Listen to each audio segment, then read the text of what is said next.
दोस्तों आप देख रहे हैं मस्त भोजपुरी चैनल में आप सबका स्वागत है। खेसारी लाल यादव जी का नया बोलबम गाने का पोस्टर आ गया है। गाने का नाम है सोना गैली देवघर।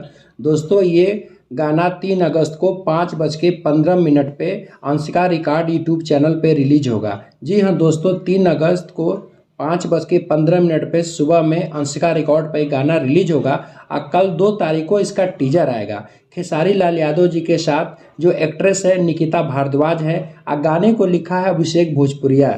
जी हाँ दोस्तों, अभिषेक भोजपुरिया वही राइटर है जिन्होंने लोकगीत ए चुनमुनिया और डाल के चला गाना खेसारी लाल यादव जी के लिए लिखा था और गाना ब्लॉकबस्टर बन गया। अभिषेक भोजपुरिया का ये पहला भक्ति बोलबम गाना है जो उन्होंने खेसारी लाल यादव जी के लिए लिखा है, सोना गैली देवघर।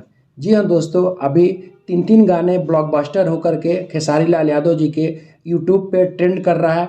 बहुत बड़ी बात है दोस्तों। अब ये गाना आएगा सोना गैली देवघर 3 तारीख को। उम्मीद तो दोस्तों यही है कि रिलीज होते ये भी गाना ट्रेंड करने लगेगा और ब्लॉकबस्टर बन जाएगा।